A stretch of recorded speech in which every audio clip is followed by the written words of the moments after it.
시간 기름 부어주시옵소서. 오, 기름 부어주시옵소서. 오. 주님, 아버지, 이 아들 만져주시옵소서. 아버지, 네가 이제 혼자 필요될 것이다.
가슴에 손을 대고 사랑하는 내 딸아, 내가 너를 사랑한다. 네가 막연하게 보이겠지만 나는 너와 함께하고 있단다. 이제 내 얼굴을 보아라. 내 음성이 들릴 것이고 내 모습을 허락받게 될 것이다. 내가 너를 축복하노라.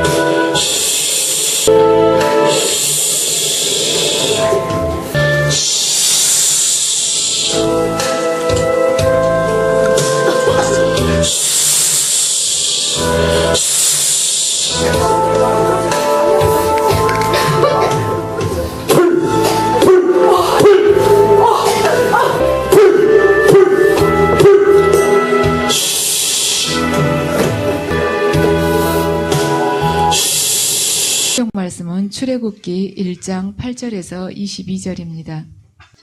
한 절씩 봉독하시겠습니다. 요셉을 알지 못하는 새 왕이 일어나 애굽을 다스리더니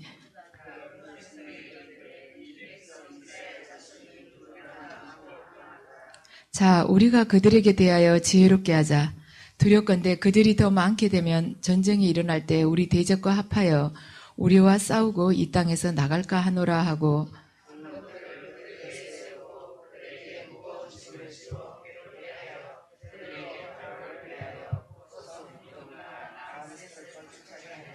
그러나 학대를 받을수록 더욱 번성하여 퍼져나가니 애굽 사람이 이스라엘 자손으로 말미암아 근심하여 어려운 노동으로 그들이 생활을 괴롭게 하니 곧 흙 이기기와 벽돌 굽기와 농사의 여러 가지 일이라. 그 시키는 일이 모두 엄하였더라.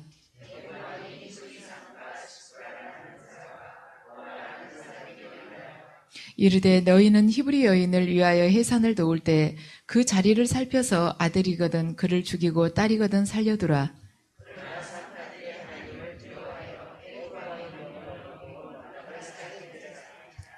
애굽 왕이 산파를 불러 그들에게 이르되 너희가 어찌하여 이같이 남자 아기들을 살렸느냐.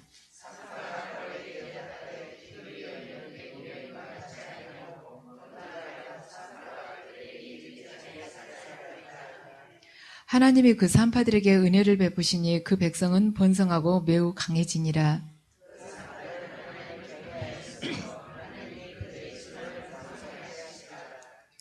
그러므로 바로가 그의 모든 백성에게 명령하여 이르되 아들이 태어나거든 너희는 그를 나일강에 던지고 딸이거든 살려두라 하였더라. 아멘. 이 시간에는 출애굽의 목적에 대해서 말씀을 드리겠습니다.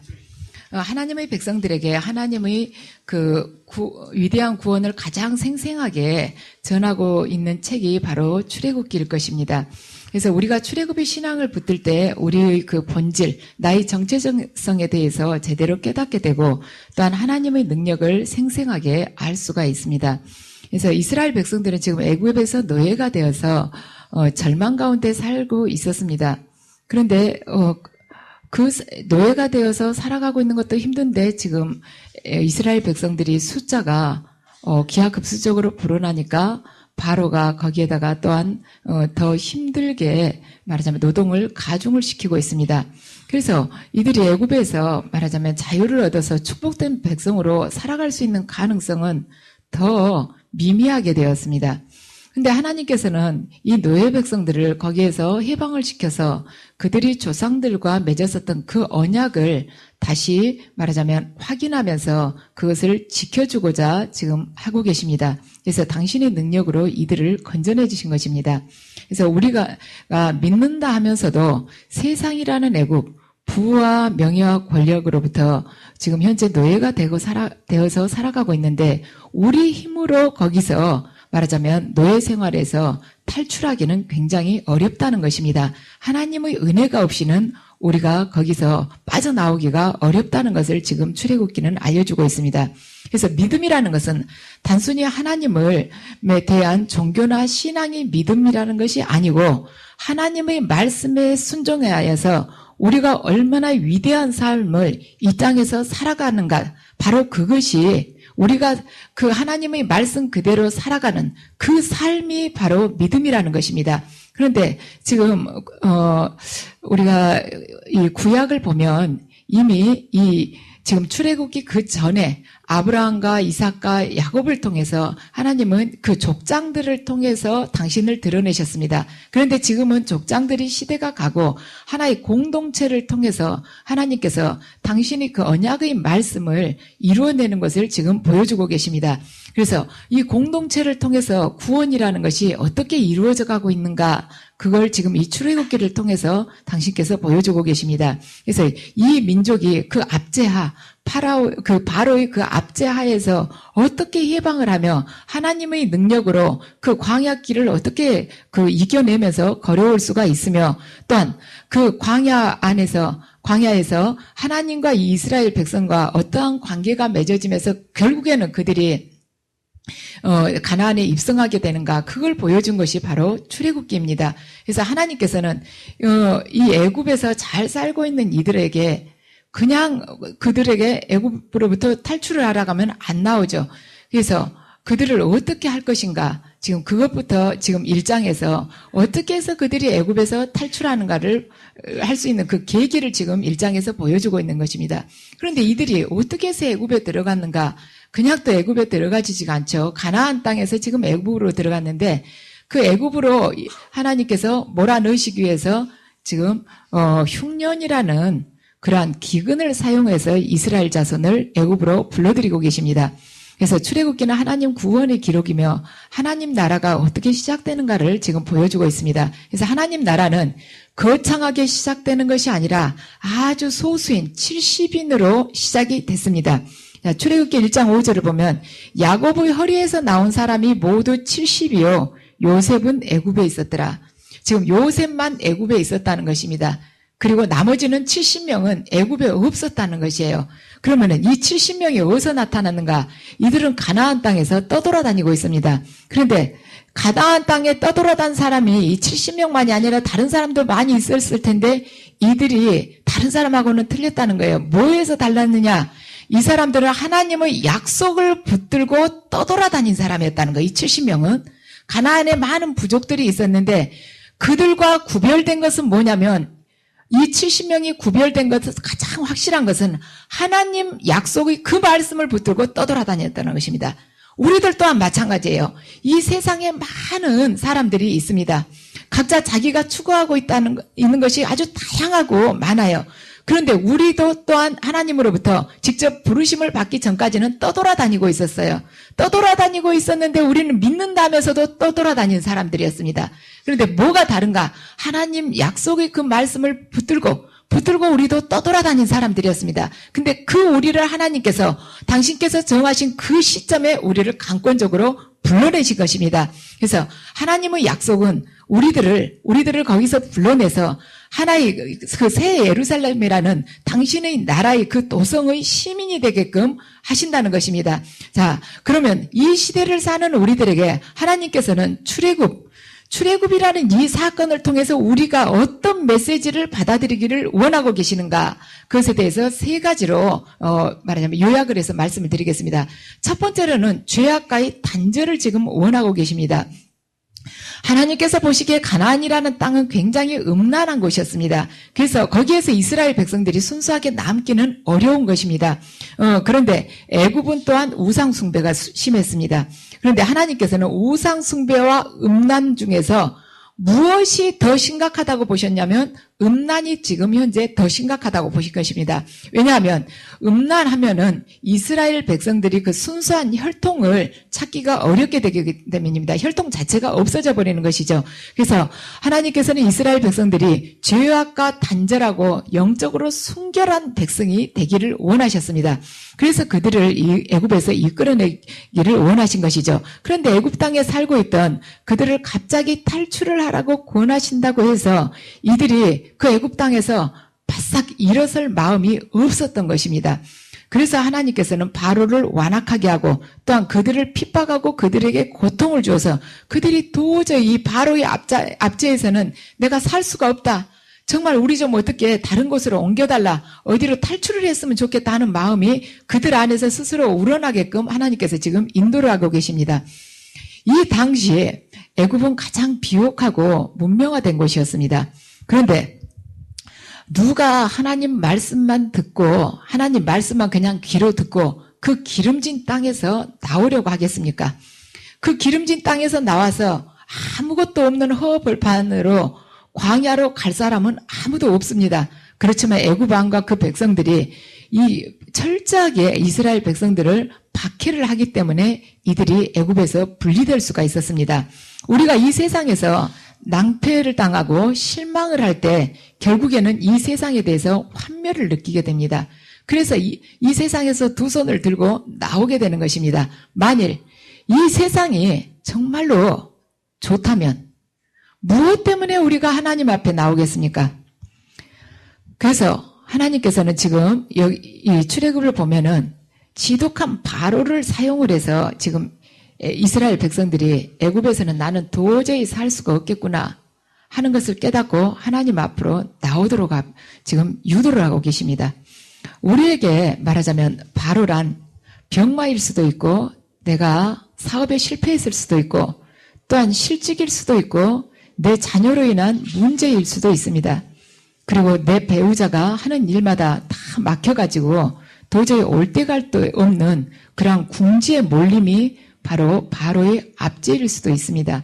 우리가 그것이 없다면 뭐하러 기름지고 비옥한 이 현실 속에서 거기서 나와서 그 하나님 말씀이라는 그 칼날같이 무서운 들어가면 들어갈수록 두렵고 불순종하기가 어려운 그 말씀 앞에 설 수가 있겠습니까? 그렇지만 우리의 그 숨막힐 듯한 그 환경 안에서 우리가 도저히 내 힘으로는 할 수 없으니까 두 손을 쳐들고 하나님 앞에 나오지 않습니까?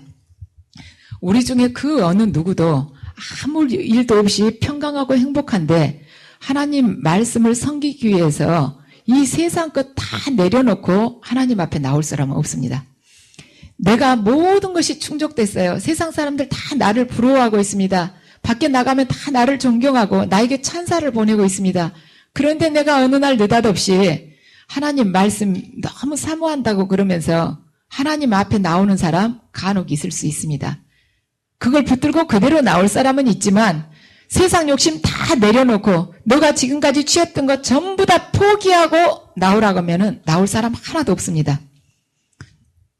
그래서 우리가 세상에 재미를 붙여가지는 걸 절대 하나님 앞에 무릎 꿇기가 불가능하다는 것입니다. 하나님이 우리를 이 속속들이를 얼마나 잘 알고 계십니까? 우리가 세상 속에서 모든 것이 충족됐을 때 그때 성경 말씀을 가르치면 그게 귀에 들어오겠습니까? 그게 얼마나 듣기가 싫고 귀찮겠습니까? 애굽이 좋은데 왜 우리가 거기서 나오겠습니까? 애굽이 좋은데 왜 우리가 그 모든 것을 포기를 하고 고생을 사서 하려고 이 땅의 광야길로 이 하나님 말씀 앞에 나오겠습니까? 그렇지만 하나님께서는 우리를 말하자면 영혼을 구원시키기 위해서 우리에게 바로를 붙이십니다. 고통을 계속 주세요. 그래서 우리가 마르고 말라서 거기서 도저히 못 살겠다 할 때 우리를 당신 앞에 바로 서게 하십니다. 그래서 우리가 완전히 알거지가 되고 우리가 완전히 아무것도 없는 자가 되고 쫓기는 자가 되게끔 해서 오직 당신만을 바라보는 사람으로 그분은 바꾸십니다. 그렇게 해서 건져내시고 나면 거기서 끌어내시면서 고통을 통해서 끌어내시고 나서 바로 복을 주시는 것이 아니죠. 그 옛날 우리 세상적인 사고방식과 그 가치관 그리고 소유욕 그리고 무너지지 않는 나의 그 고정관념들 내 자아들을 깨뜨리기 위해서 당신은 광야로 우리를 내던지십니다. 거기서 연단을 시키시는 것이죠. 올 때 갈 데 없이 허허벌판에 우리를 빨가벗겨서 그냥 내던지시는 것입니다. 그래서 그분께서 홍해를 건너게끔 하셔서 우리 말하자면 옛사람을 완전히 죽이는 과정이 이 40년간의 광야길입니다.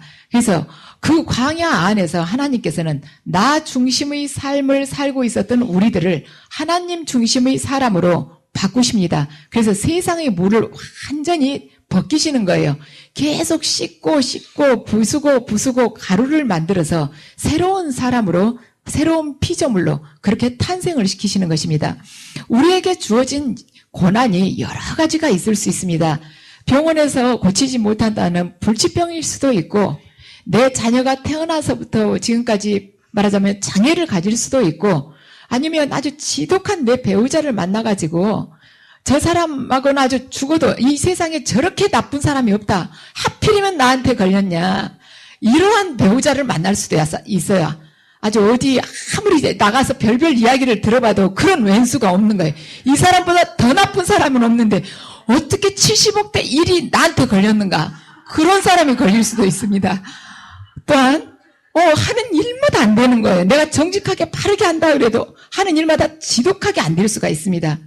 그리고 학교 다닐 때 나보다 공부도 지질이 못한 애가 결혼해서는 이상하게 신랑을 잘 만나고 지금 맘대로 남편을 쥐고 흔드는 사람, 기도도 안 하는데 잘 되는 사람, 그런 사람이 있는데 나는 정말 남편을 잘 섬기고 시댁에다도 남편이 30만 원만 내자 할 때 내가 50만 원씩 내는데도 죽으라고 안 되는 경우 있어요. 이런 연단은 아주 종류가 가지가지이지만은 이 연단, 이 고난을 주시는 데 있어서 공통적인 하나님의 뜻은 뭔가? 가루를 만들기 위한 것이에요. 연단은 여러 가지 모습으로 나타날 수 있습니다.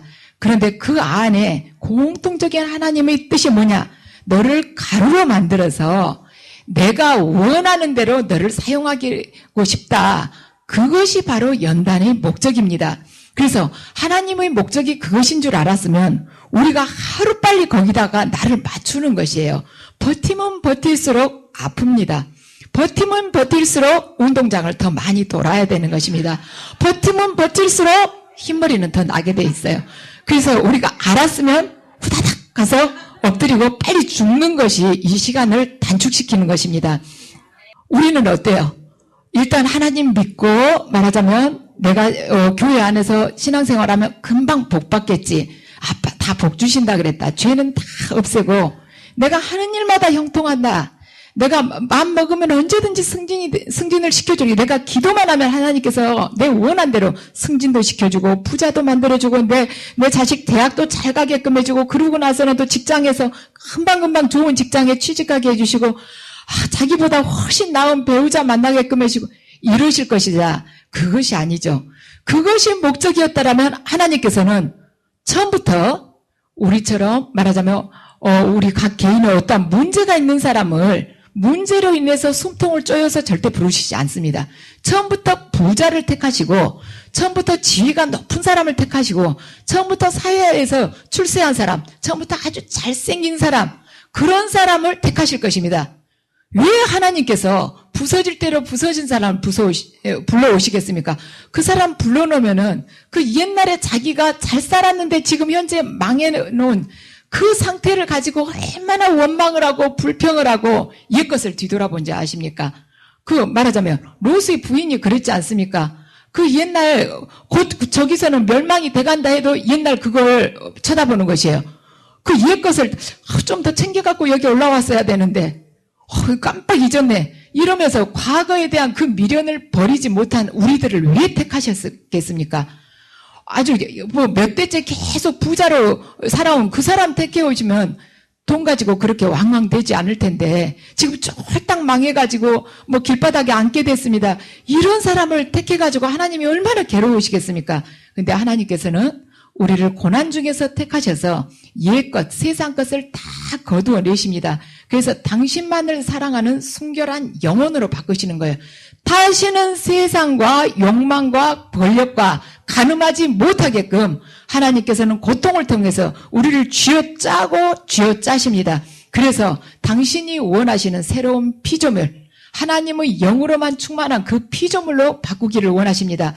그래서 하나님의 계획에 의하면 이스라엘 백성들은 반드시 죄악의 노예 상태에서 해방되어서 죄악된 그 세상과 분리되는 그 체험이 필요했습니다.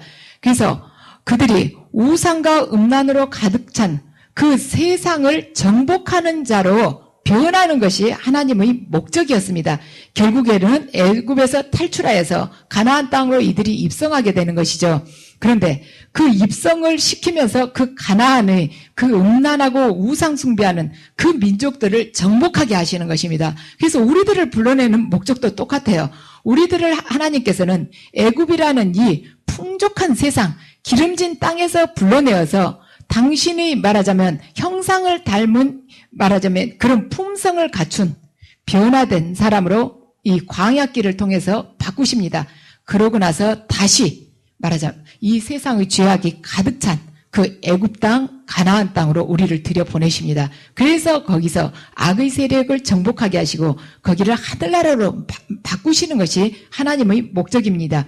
그래서 하나님께서는 우리들을 통해서 영적인 가나안을 건설하는 것이 당신의 뜻이십니다. 세상이라는 거대한 파도, 그것은 나를 접치려 하는데 내가 어떻게 이 미약한 내가 영적인 가나안을 건설을 할 수가 있겠는가? 내 자식도, 하물며 내 자식도 지독하게 내 말을 안 듣는데 이 세상 속에 나가서 내가 할 것이 무엇이 있겠는가? 하지만 하나님께서는 우리가 그 가나안을 정복하고 그 가나안 땅에 있는 죄악에 물든 사람들도 출애굽시키는 그러한 주인공이 되기를 원하십니다. 오늘 이 출애굽기 1장을 보면 이스라엘 백성들이 얼마나 미미하게 시작했는가를 보여주고 있습니다. 그들이 그 미미한 백성들 70명으로 시작했던 그 이스라엘 백성들이 애굽에서 아주 지독한 압제를 받으면서 그 절망 가운데서 지금 말하자면 거기서 탈출하기를 원하고 있죠. 근데 거기에 미미하지만은 희망을 주는 부분이 있습니다. 애굽 왕의 압제 아래에서도 하나님을 두려워하는 사람이 있었다는 것입니다. 나를 짓누르는 어떠한 문제, 나를 두렵게 하는 업무라는 그러한 파도, 해일이 나를 덮친다 할지라도 내가 하나님을 두려워하면서 그 자리에서 본분을 다하게 되면 반드시 그걸 말하자면 뚫고 나갈 수 있는 힘을 하나님께서 주시고 그걸 통해서 우리에게 새로운 역사를 펼쳐주신다는 것입니다. 그래서 오늘 본문 15절에서 17절을 보면 애굽 왕이 히브리 산파 시브라라 하는 사람하고 부하라 하는 사람에게 말하여 이르되 너희는 히브리 여인의 해산을 도울 때 아래를 보아서 아들이면은 바로 죽이고 딸이면은 살려두라고 했는데 어떻게 기록되어 있습니까? 이 산파 둘이가 하나님을 두려워해서 애굽 왕의 명령을 어기고 남자 아기들을 살렸다고 합니다. 한 나라의 그 애굽 왕의 명령을 어기는 데 있어서 기폭제 역할을 한 것이 무엇이냐면 하나님의 말씀, 하나님 그분을 두려워했다는 것이에요. 하나님에 대한 두려움은 지혜의 시작이라고 합니다. 그래서 우리가 하나님을 두려워할 때 어떤 악의 세력에도 우리가 굴복하지 않는 자가 된다는 것입니다. 그래서 자기 목숨을 아끼지 않고 말하자면 양심을 지켰던 두 산파는 이스라엘에 있어서 영적인 부흥이 오게 하는 말하자면 이 도화선이 된 것입니다. 이들이 말하자면 이스라엘의 남자 아기들을 살려놨기 때문에 그 중에서 모세가 탄생할 수 있었던 것이고 그 모세를 통해서 하나님께서는 출애굽의 역사를 말하자면 당신이 뜻대로 이루실 수가 있었습니다. 그래서 그들에게 그 두 산파에게 있어서는 이 이스라엘 남자 아기들 살려준 것이 그다지 큰 일이 아닐 수가 있었습니다.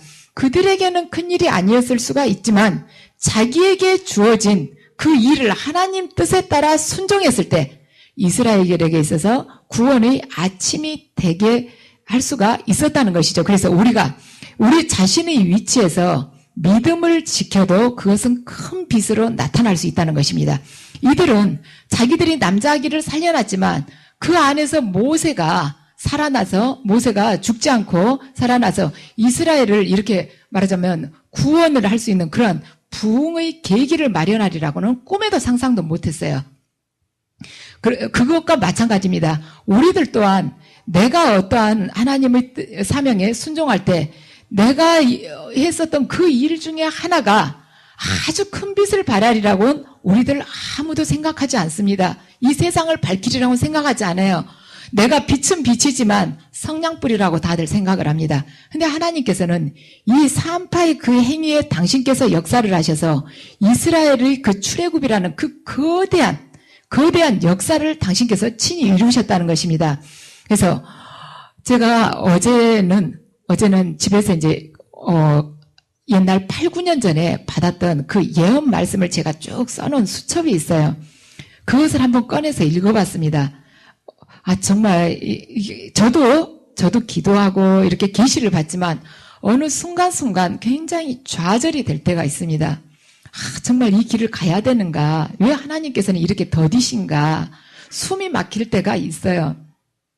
그럴 때 이제 이 성경을 생각을 해봅니다. 우리가 성경의 구약이든 신약이든 이 역사를 가만 생각을 해보면 딱 그 결론은 하나예요. 하나님의 말씀에 순종하는 자가 반드시 승리한다는 것입니다. 불순종한 자는 어떻게든 반드시 파멸을 하게끔 돼 있어요. 우리 사무엘 상하를 봤죠. 가만 유심히 보면 불순종한 자의 끝을 보면요. 의인의 손에 죽지 않고 거의 다가 악인의 손에 죽습니다. 이 불순종한 이 악인을 의인이 가서 목을 치진 않아요. 보면은 반드시 자기 그 악인들 쪽에서 이 사람을 죽입니다. 그런데 우리가 하나님 말씀에 순종하게 되면은 언젠가는 하나님께서 말하자면 우리에게 승리의 깃발을 안겨주신다는 것이죠. 제가 이제 그 예언 말씀을 가만히 이렇게 날짜별로 써놓은 걸 읽어보면서 그대로 이루어졌구나. 그 말씀이 그대로 똑같이 지금 이루어졌구나. 그 예언 말씀을 들을 때 저는 무슨 뜻인지를 몰랐어요. 이런 비슷한 일이 있으려나 하고 생각을 했는데, 그게 이렇게 이루어졌구나. 제가 8년 반 전에 어떤 예언 말씀을 들었냐면, 네가 영적인 체험을 할 것이며 어둠의 세계를 알게 될 것이다. 그런데 네가 그 체험을 하면서 많은 고통을 당하고 많은 눈물을 흘리게 될 것이다. 하지만 그 체험한 것을 가지고 네가 상담을 할 것이며 네가 말씀을 전할 때 그 진리들이 그대로 선포가 될 것이다 하고 말씀을 하셨습니다. 근데 저는 제가 이 자리에서 이야기하게 되리라고 생각도 못했어요. 그냥 주변 친구들한테나 그냥 이야기하게 될 걸로 생각을 했습니다. 그런데 지금 가만 이렇게 보니까 그대로 이루어진 것입니다. 그리고 저희 아이들에 대해서도 너가 지금 네 아이들을 염려를 하고 있다. 네가 걱정이 두 가지가 있다. 하나는 네 딸에 대해서 걱정을 하고 있고 하나는 네 아들에 대해서 걱정을 하고 있다. 그렇지만 걱정하지 마라. 내가 네 아이들을 친히 인도할 것이다. 그래서 결국에는 그들이 푸른 초장으로 들어가게 될 것이다. 저는 그 이야기가 그냥 보통 우리 편안하게 주고받는 이야기인지 알았습니다. 뭐 다 하나님께서 사람을 인도하시죠. 그런데 그 인도하신다는 그 말씀 안에 이렇게 많은 고난이 있는 줄을 몰랐어요. 그래서 인도를 하신다면 그냥 따뜻하게 이렇게 품으로 안고 딱 가신 줄 알았죠. 그런데 그렇게 깨뜨리고 많이 부수고 그렇게 좌절해야 되는 그런 많은 사건들을 그 인도하신다는, 인도라는 그 단어 안에가 그렇게 많이 포함이 된지 몰랐습니다. 여러분들 인도하신다는 아마 예언을 들으신 분들 꽤 많으실 것입니다. 인도하신다는 그 말씀 안에 여러분들 반드시 고난이 있다는 것을 기억하시기 바랍니다. 제가 지금 생각해 보니까, 하나님께서 인도하신다는 그 말씀 안에 이렇게 많은 걸 이뤄야 됐구나. 저는 훈련을 통해서 이룰 거라는 생각을 했지만, 이렇게 깡그리 다 부서지고 다 잃게 되리라고는 상상을 못 했습니다. 제가 이렇게 바닥을 치고, 이렇게 말하자면 제 힘으로 아무것도 할 수 없을 만큼 회복 불가능에까지 낮추시리라고는 상상을 못 했습니다. 그렇지만 하나님께서 우리가 옛것을 조금이라도 남겨놨을 때, 당신께서 옛것을 좀이라도 남겨놨을 때 반드시 우리는 그걸 붙잡고 거기다가 또 이 성냥불을 막 지펴보려고 애를 쓸 것이라는 거, 세상 방법을 또 거기다가 동원시키리라는 거 하나님께서는 아십니다. 그래서 이 우리 안에 있어서 우리를 당신의 일꾼으로 만들기 위해서 세상 것을 완전히 깡그리 없애버려야지 우리가 두 번 다시 거기를 쳐다보질 않습니다. 그리고 내가 얼마나 무력한 자인가를 그때 깨닫게 되는 것이에요. 내가 수십 년간 이루는 것을 당신께서 부수실 때는 한순간에 그냥 박살을 내십니다. 뭐 날짜를 걸려서 뭐 한 달, 두 달 걸리면 우리가 또 붙잡고 막 금식하고 이러면 곤란할 것 같으니까 그냥 생각할 새 없이 그냥 팍 무너뜨리시는 거예요. 그래서 우리를 새로운 피조물로 무너뜨리시면서 이 광야길을 인도하시는 것입니다. 그래서 그때 우리가 얼마나 좌절을 하고 내가 뭘 잘못 살았는가, 얼마나 많은 회개를 하게 됩니까? 그러면서 내가 자신이 부서지면서 내가 얼마나 무력한데 지금까지 얼마나 이 두 주먹에다 힘을 쥐고 살아왔던가, 내가 많은 것을 소유한 줄 알고 내 자신의 능력이 굉장한 줄 알았는데 얼마나 말하자면 미련하고 말하자면 미미한 자인가를 그때 깨닫게 된 것입니다. 그래서 내 자신에 대해서 자포자기하는 자가 되게끔 만들어요. 내 자기 자신, 내 자아에 대해서 완전히 무의 상태로 만들어 버리십니다. 그러고서 그분께 의탁하는 자, 100% 의지하는 자가 되게끔 변화를 시키십니다. 그렇게 돼야만이 그분이 우리를 들어 쓰실 수가 있는 것입니다. 조금이라도 살려두면 우리는 거기서 반드시 내 뜻대로 하나님을 끌고 가려고 하기 때문입니다. 그래서 100% 순종하는 자가 되게끔 만드시지 99% 순종하는 자가 되게끔 원하시진 않습니다. 그 1%를 가지고 우리는 얼마든지 버티고 불평을 하고 내 뜻을 거기다가 또한 심으려고 하기 때문입니다. 그래서 여러분들 지금 여러분들에게 있어서 바로가 분명히 있습니다. 분명히 있는데 여러분들 그 바로 여러분들이 그 문제를 통해서 하나님께서 내게 원하신 것이 무엇인지 바라보시기 바랍니다. 모두에게 공통된 것은 다들 먼지 같은 존재가 되라는 것입니다. 그리고 또 여러분들 각자에게 거기에 추가해서 하나님께서 원하신 부분들이 또 있을 것입니다. 가장 첫 번째는 가루가 되라는 것이에요. 2번, 3번은 여러분들이 또 아실 것입니다. 그래서 거기에 맞추실 때 이 광야길의 이 행보가 빨리 끝나게 되는 것입니다.